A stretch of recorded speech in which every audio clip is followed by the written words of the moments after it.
Dr. Elizabeth Hafer is on a mission. She wants to know, is your head on straight? In a world gone sideways, Dr. Hafer provides clarity with balance and structure. Hey everybody, this is Dr. Liz Hafer with Is Your Head On Straight? So happy you're tuning in today. I'm excited about my guest. It's actually my first repeat guest on my podcast. And the reason why I'm bringing him back on is because the last time I talked to him, he was just a student intern in my office. And now he is a great doctor in the state of New Jersey doing some incredible work. So I would like to introduce to you guys today my friend, Dr. Kevin Pecca, who has taken over the country's oldest upper cervical office and now is running an incredible clinic all by himself out in Montclair, New Jersey. Welcome to the podcast again, Kevin. Thank you, Dr. Hafer. It's an honor. I'm so happy to talk to you again, Dr. Pecca. And I know the last time we talked, we were really excited about what you were going to do when you graduated and what you were going to do when you moved back to New Jersey and took over your own practice. So I want you to fill in what has happened since last December when you graduated from college as a doctor of chiropractic. Well, since last December, I graduated school and I was out in California, and then me, my cousin Timmy, and another chiropractic student, Sonu, we road tripped across country, saw some really cool stuff. I moved back home, and then on January 1st, I started up my chiropractic career with one of the best to ever do it, Dr. Meg Banich, and it was really an honor to work with Dr. Banich because she's been doing it for about 30 plus years, and it was just great to see the process that someone has that level of expertise just go through, how she works with the patients, what happens when it gets difficult, how to talk to people, just to cover chiropractic in almost every aspect. I was very fortunate where I got to study you, who's been doing it for 8-9 years now, Dr. Tom, Dr. Hall, and then finally with Dr. Banich, and I'm really blessed to be able to learn from all of you guys because you guys are just so excellent at what you do. So I started with Dr. Banich in January and started getting my own patients. I was working as independent contractor with Dr. Banich, so I got to bring in my own patients. I got to see her patients when she was out of the office, and it really helped develop my skill set as a doctor because I had such an unbelievable internship with you, which I'm forever grateful for. You let me bring in people off the streets for practically just a little cost, and we got to change so many lives that way, and it really helped develop my skill set. But there's really no way for you to prepare as a doctor when you actually start. Do you know what I'm saying? Like, you probably had the same thing when you first started. It's like, it's on. It's ready to go. There's no more practice. There's no more running to chiropractic intern at the clinic. It's you, and you got to be ready. I totally agree with you. I just want to clarify for all of our listeners, when you say when you say practice, when you say Hall, Tomp, Hafer, Banich, you're talking about Blair upper cervical chiropractors because we practice this incredible Blair upper cervical technique. And I totally appreciate what you're saying. I'm so grateful that my mentor is across the hall. If I have a question or if I'm having an issue with looking at a film or have an issue with maybe something isn't going the way I thought it would, I can just say, hey, Dr. Tomp, what do you think about this? And it was great to have you in our office when you were interning with us because you got to see the dynamic of having the two doctors in the practice. That's a blessing. But unfortunately, most Blair doctors are lone wolves out in the world with no one near them. So I totally understand. And it's really neat. You mentioned some of the people that you brought in as a student intern in the office. One of the girls just showed up today, Lauren, and she hadn't been in a year because she felt so great. Well, she was out of alignment, so we adjusted her, and literally on the table, she's like, I feel so much better already. And that was only 2 adjustments in a year. So I want you to tell me, how do you feel like you were ready, like the confidence that you had to just know that you knew that when you brought somebody in, you were going to be fine taking care of them, knowing that Dr. Banich was definitely transitioning out?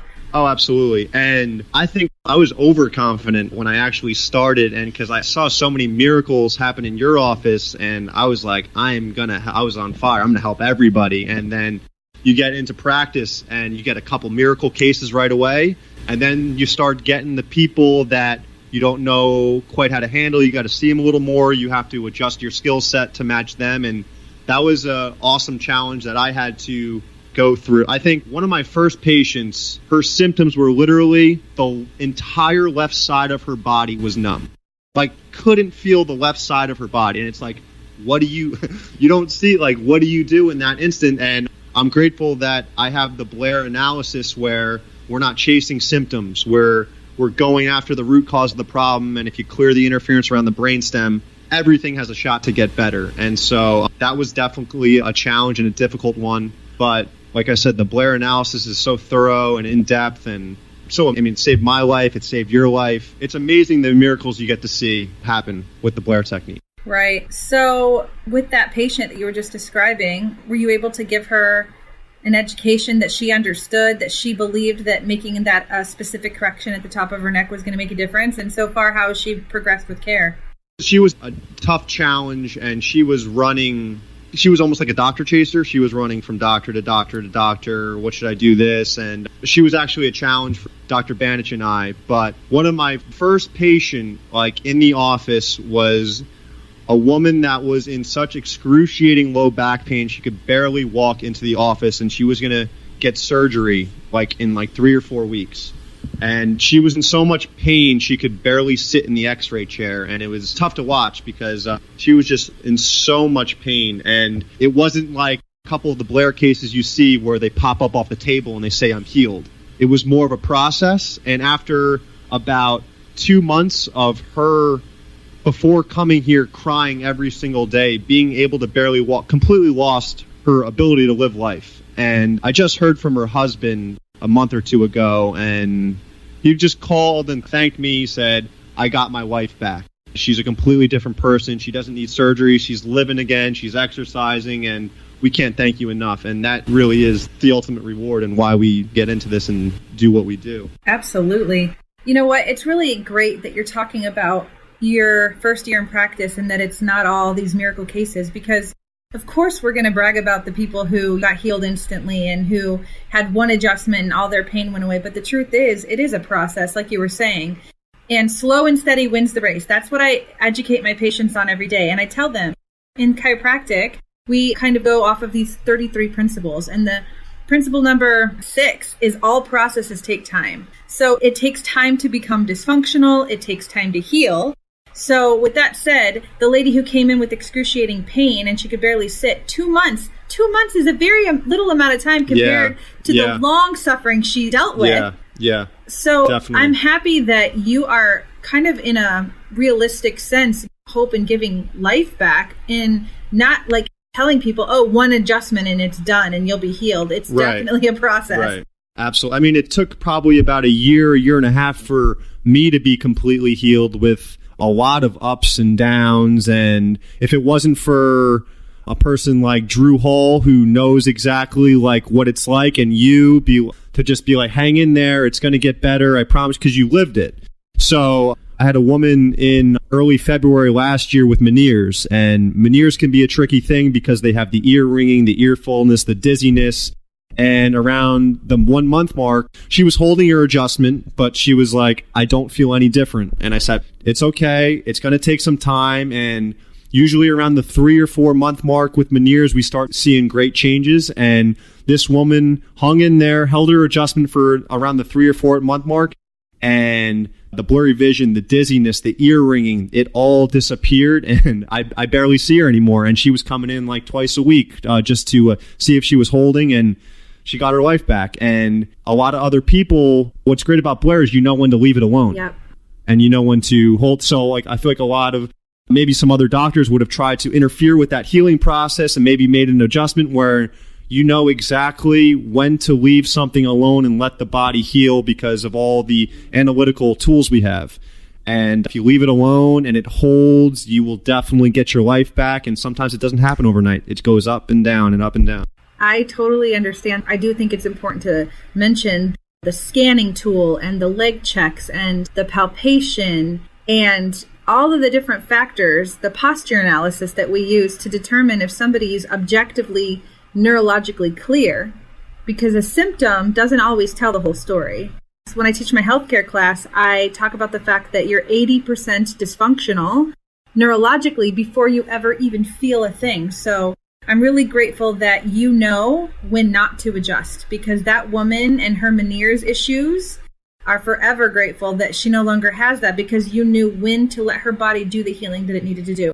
It is a tough line to walk because there's standards of care and there's 100 different chiropractors out there that work for insurance companies that will tell you, you only have 2 weeks. And if you don't make a difference, it's not working. Yeah. We don't have to live within those parameters. We just have to trust the process. And I'm grateful that you're educating your patients that that's the story. You have to trust the process and know that your body makes the healing. So tell me about the transition, because you were a student, you went in as an IC. Dr. Bandage and you worked together for probably 9 months, right? Yeah. So in the beginning, I didn't have my license yet, so I was literally just in the office, just shadowing her, watching what she did. And then I got my license and I started working on people, and we see a lot of great things happen. But what I noticed most for me was I started to have to change everything to become the doctor I wanted to be. I started to start taking care of myself outside of the office and really start eating healthy and working out, and maybe some sacrificing, like not going out as much and everything, just to be as effective as I wanted to be in the office. And that took a month or two to realize that I really need to buckle down. And if I want to become the doctor I want to be, I really got to start focusing and showing up every day 100% and putting work into the craft. And that made a big difference. Focusing on everything, focusing in the office, and then focusing on what you're doing outside the office as well. Right. When did you graduate? What day? Was it December? I believe it was December 12th or 13th, around there. Right. Yeah. And you just told me January 1, you were at that office in Montclair, New Jersey, I was ready to go. You had zero transition time. Yeah. Because you had to literally move across the country. You had zero transition time from college student to professional. And I think that's an important thing that you just mentioned. I know often weeknights, like, forget about it. I'm not going to do anything because, number one, I have my family, my kids. I got to get their homework done. Yeah. But I know that I have to be up and ready, and my brain has to be fully firing. My heart has to be 100% when I walk into that office, because if you're distracted, you're not going to give the great care that you want to give. Absolutely. So you got to be 100% there. Yeah. That's great. So then, what advice would you give a chiropractic student looking to kind of start their own practice? Because you're living the dream. You took over an incredibly successful practice, but most people don't have that luxury. So would you recommend doing a 1 or 2 year associateship or independent contractor where you have access to other chiropractors? Or would you say just save your money and get out and start on your own? Well, it's interesting, especially if you're doing upper cervical work. A lot of the patients we see have been every single place they come in with a lot of crazy symptoms. People that can't walk, people that are in wheelchairs, people that can't lay down on their side because the room starts spinning. And you have to know what you're doing. So I definitely recommend associating with another doctor, especially if you're doing upper cervical for like 6 months to a year, just to see everything that goes on. Because like I said, you get people that can't walk and you can change their lives. You just have to know what you're doing. And being able to see that from an experienced doctor, being able to read the x-rays, being able to figure out that some people have different bone structures and everything, and the different ways to adjust things. That's all experience. And it's kind of sad. I went out to lunch today with a girl that I went to chiropractic school with. She's back in Jersey too. And it's kind of sad to see that there's some mentoring programs in the chiropractic profession, and they're making these kids pay all this money, and they're making them do all these things, saying you have to get this software and this equipment and all this, and you have to make all these videos, when there's people out there like you and Drew and Meg Banich, and that will take the time out. And if you show you're interested, they will give you this knowledge for free. If you're genuinely interested about it, there are so many people that will help you, and you don't need to go spending thousands of dollars. You're already in this debt. Like, people, if you show the initiative, there are so many people that, from the goodness of their heart, that will help you. I mean, earlier this week, I said, I sent you x-rays. I said, is there anything that you see that I don't see on this x-ray to help out this person? You got back to me in 10 minutes, and that's not something you can pay for. I showed the dedication in your office. You know how serious I am about it, and I love you to death, and you will do anything for me. I'll do anything for you, and I think that goes a long way with people, and I think you need that to succeed. And do you know what I'm saying? I agree. And I guess, yeah, I absolutely do. And that saying that chiropractic eats their young is true to an extent. But if you get in with the right crowd, if you like the Blair world, the doctors are so unselfish because we just simply want people to get better. And you're now in that camp, Dr. Pecca. You are now going to be the doctor that another student comes and says, Doc, what do you think about this? And you're not too far off from that, because I feel like the training that you got and the access you had to these really exceptional doctors while you were a student set you light years ahead. And then you walked into Dr. Bandage's office and you hit the ground running. And I think that your advice of spending time associating or at least being around a doctor that can mentor you is so vital. And I think that's what the Blair Society is working on doing, is providing a safer place for students coming out of college to be able to make a decent living, learning still how to take care of people, and then be able to successfully take that on. I know Darren White had an incredible program up in Washington. Dr. Linares has trained several doctors that are super successful. And now those doctors like Rashay Bell and others in Washington, Chris Wolf, they're taking that and then they're doing that for the next generation. So it's exciting to see. And now you're on the East Coast and now you got to represent. So you gave me an example of a Meniere's patient who was difficult but did end up making a good recovery after several months. Is there another case that you want to brag about? Because you've been in practice now, I think, when did you officially open your own shop? Like a month and a half ago? I've officially opened up my own shop in September. Yeah. I mean, there's people that I've inherited from Dr. Bandage. It doesn't even have to be a miracle case sometimes. It's this woman that hasn't been in 6 months, and she came in and she goes, I don't know what's going on. I have blurred vision and dizziness and all this. And she was kind of freaking out a little bit. And we laid her on the table. We put her back into alignment. She gets up and she's just like, I feel so much better already. And it's been a couple minutes. And they're just so thankful for it. And that's what really keeps you going, because sometimes we focus on the people that aren't doing as well as we'd like and we can't help. And then you have somebody walk in the door, and that's exactly why I do it. It's amazing to see. And just from the Blair website alone, I've gotten so many referrals to the office. And with all the Meniere's research, I would say Meniere's is probably half my patients right now. And it's great because these people have been to other medical doctors, and I'm not knocking the medical profession at all. There's definitely a time and place for medication, but these people will look their eyes and said, there's nothing you can do for Meniere's. You're going to have to live with this forever. Take this medication. And then when they come to our office, or any Blair office for that matter, and you clear out the interference, and they do get their lives back. And even if it's not everything at once, if you just take away the ear, like 24/7 ear ringing has to be, I don't have that, but that has to be one of the most excruciating things to live with. And to have that go away, and to have that person literally give you a hug and say, my ears aren't ringing anymore and I feel great and I have my life back. That's why we do what we do. And yeah, you see it a lot in upper cervical offices, to the point it just becomes, not that it becomes routine, but it's just, you get to help so many people every single day. It's almost like everything becomes a miracle, and it's just, it's thankful. You're thankful you get to do what you do. I agree with you. Well, I know another thing that you were able to be exposed to at the office with me was that you learned about doing podcasting. So you actually have your own podcast. Tell me about that. Absolutely. Well, it's really funny how that worked out, because I got really into the Joe Rogan podcast, which is one of my favorite podcasts. And I was thinking about it, and I remember saying to myself, I'm going to have a podcast one day. And then I think, no joke, 2 weeks later, I walk in the office, and you're like, I'm going to start a podcast. And I was like, holy shit, like, can I come in and listen?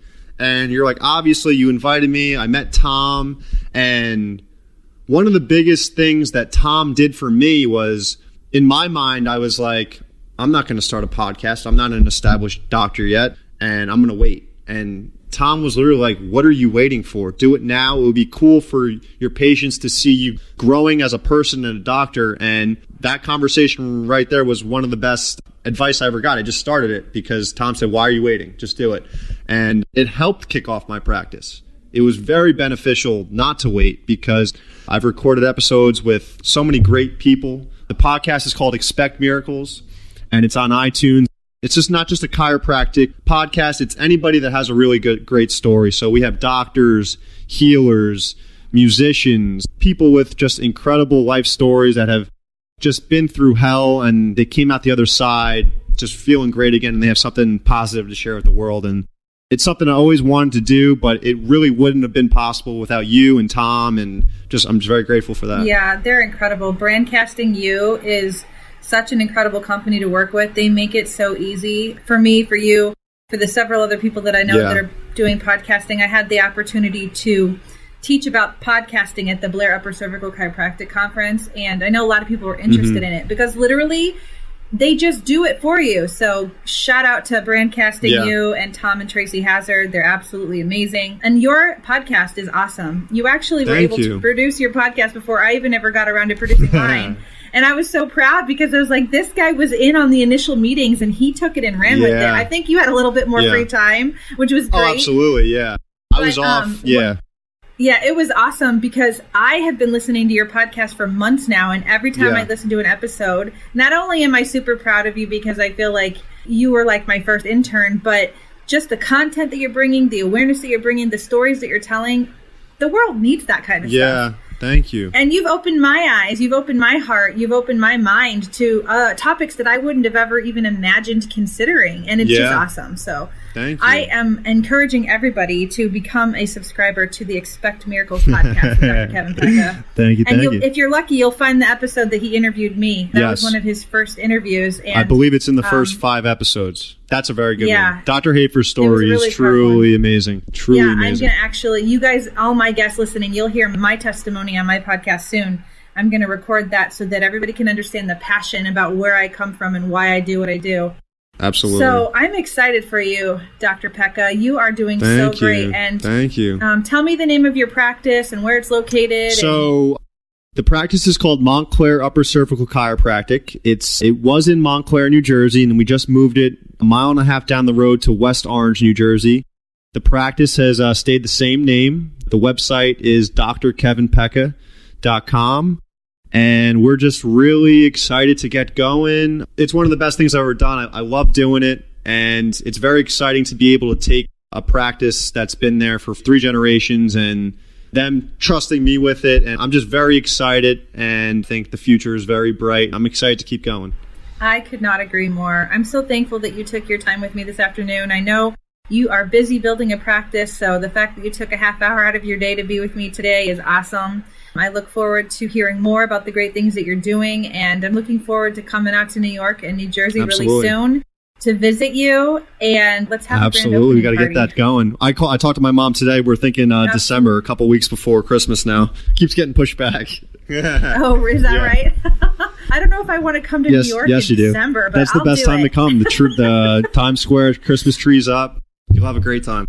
The cold is good for everybody for a week or two. For you Californians. Yeah. For a week or two. You know what? For you, Dr. Pecca, I might come back to winter. Love that. Hope you do. Love that about that. And I'm coming out for the office party. 1,000%. I need to come out for that. The Christmas party. You know what? Precision Chiropractic has pretty epic parties. We are a family, and we like to celebrate things. We do. You're invited. Thank you so much, Dr. Hafer, for having me on. Appreciate it. It is my pleasure. I'm so thankful that you took the time to come out today, and I look forward to hearing from you in the future. We will definitely schedule another interview. I'm looking forward to healing from the East Coast, and I am happy that I have somebody to refer to out there. That is good news. Yes. All right. Well, thank you so much for listening today on Is Your Head On Straight? Our guest was Dr. Kevin Pecca. He practices in West Orange, New Jersey. It's called Montclair Upper Cervical Chiropractic, and you can find him at drkevinpecca.com. If you have any questions or any kind of interest in learning more about the Blair work, you can log on to blairchiropractic.com, and you can actually locate a doctor. There are doctors all over the country and now all over the world. So if you're interested in anything about Blair Chiropractic, log into blairchiropractic.com. You can always find me at drhafer.com or Precision Chiropractic in Rancho Santa Margarita. Thank you so much for listening, and I look forward to talking to you guys real soon. Thank you for listening to Is Your Head On Straight with your host, Dr. Elizabeth Hafer. Visit drhafer.com for more details in the show blog post and to learn what Blair Upper Cervical Chiropractic Care can do for you. That's drhafer.com, drhoefer.com.